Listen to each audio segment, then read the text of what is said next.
Welcome to This Explainer. Today, we're unpacking a beautifully atmospheric story of discovery, unspoken legacies, and a really quiet mystery that unfolds on an old estate. It's called The Forgotten Horse, and we're going to be breaking down the events at Greymoor, taking a cinematic journey that basically asks us to look a little closer at the things we leave behind. Okay, let's jump right in by anchoring our entire investigation around one seriously mesmerizing unanswered question. Right at the heart of the Greymoor estate is a horse, and every single morning without fail, for nearly 2 decades, this horse has stared out at the exact same spot. I mean, why? What could possibly hold her attention for 18 years? Well, to understand this, we have to look at how our protagonist actually gets drawn into this whole mystery. So it all starts with this cryptic letter, our inciting incident really, sent by the aging caretaker of the estate, a guy named Britton. Now, Britton has been looking after the late father's property for 3 years, and he writes to Arthur Morrow, the son, who actually hasn't been back to Greymoor in 11 years. There's no urgency in the letter, right? No crazy demands. Just this simple, quiet summons. Arthur doesn't even know who she is, but this one message is enough to finally force him to pack his bags and return to a life he entirely left behind. Section 1. The Summons to Greymoor. So, Arthur arrives in the dark, quiet Devon countryside on a cold November afternoon. He steps out into a place that is just completely disconnected from his normal reality. The house is exactly, and I mean exactly, as his father left it. A gray stone building surrounded by a garden that's slowly returning to the wild, just completely enveloped by this deep, absolute quiet. It's a literal clash of two worlds. You have Arthur's life in London, which is all about momentum, right? Always pressing forward, always chasing the next professional obligation, which honestly is exactly why he stayed away for 11 years. But his father's life? Totally different. His father was unhurried. He was observant. He lived with this patient, cyclical intention, just moving slowly through his garden and actually noticing the world. And Arthur is thrust right back into his father's rhythm.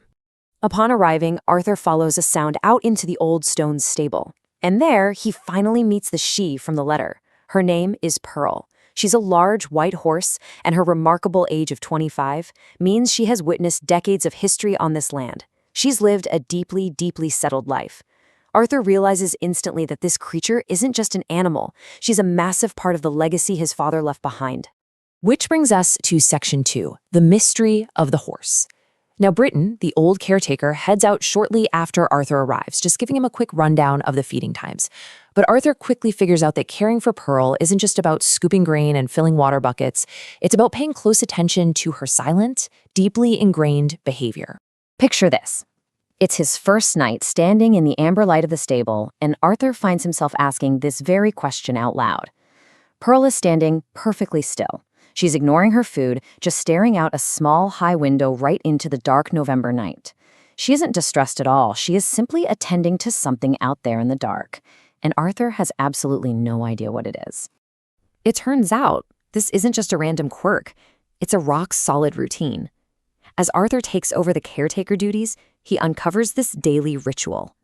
He wakes up at 6:30, feeds her at 7, and then it happens. Every single morning, Pearl deliberately turns her attention toward a specific area called the South Pasture, and she watches it intensely for about 10 to 15 minutes. It's this purposeful, deliberate orientation towards something totally unseen. Section 3, Clues in the Stable Record. To figure out what on earth is going on, Arthur needs data. So he turns to the only evidence he has left of his father's time in the stable, a meticulous 40-year archive just sitting on a shelf in the tack room. He pulls down this faded, gray-green cloth-bound book. Inside, Arthur finds his father's slightly forward-slanted handwriting.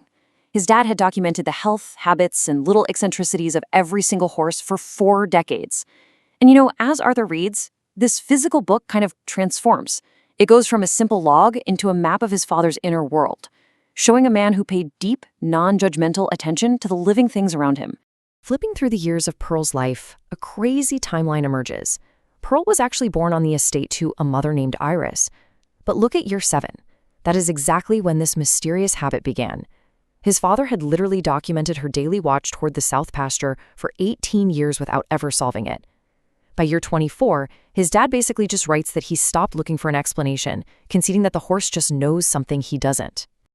But here is the real game changer. Tucked away in the inside back cover of the record, Arthur finds a hidden note. This wasn't a standard entry. This was a profound message left directly for him.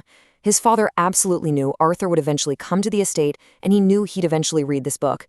It's literally a directive from beyond the grave, asking Arthur to be patient, to wait, and to let the horse guide him. Section 4. Secret of the South Pasture. Guided by that final directive, Arthur decides it's time to stop just looking at the pasture from the stable window. He leaves the house, walking out into the cold, overgrown grass of the Devon morning to investigate the field for himself. At first glance, it's just your standard quiet field. It's about 3 acres of rough, unmanaged grass secured by a rusted iron gate. But Arthur walks the perimeter slowly, specifically looking for what his father and Pearl saw. He follows the wall down to a hidden southwest corner, which is perfectly shielded from the north wind and opens up to this wide, sweeping view of the countryside.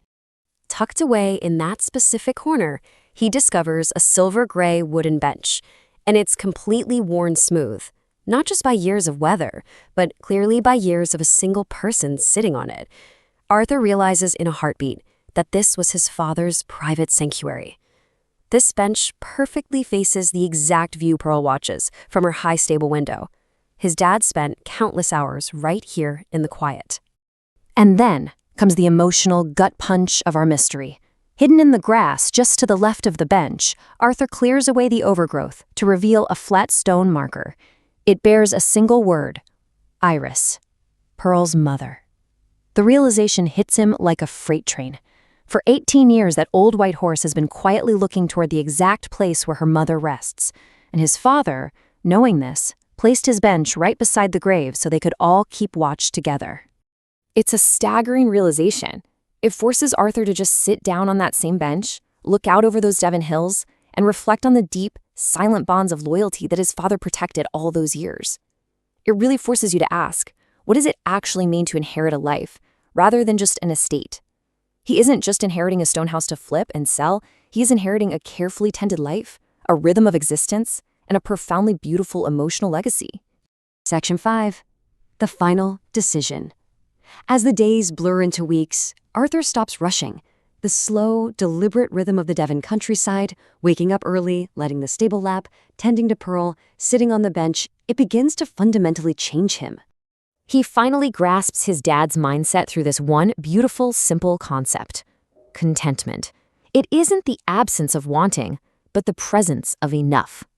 While Arthur had been busy running himself ragged in London, always chasing the next big thing, his father had found profound perfection right here, sitting quietly in a field, deeply understanding what enough truly looked like. Empowered by all this clarity, Arthur makes his call. He rings his solicitor and completely cancels the sale of the house. He's staying, and in this incredibly moving act of continuation, he opens that green cloth-bound stable record, finds the blank page right after his father's last entry, and writes his own update, noting the morning watch and finally putting the whole mystery to rest. He literally writes, "My father was right about this place." This one single addition to the book signifies Arthur's complete embrace of the quiet, unhurried legacy he was always meant to inherit. He's officially taken his place in the history of Greymoor, ready to care for Pearl for as many mornings as she has left. As we wrap up this explainer today, exploring such an amazing story of unspoken love and memory, I really want to leave you with a thought.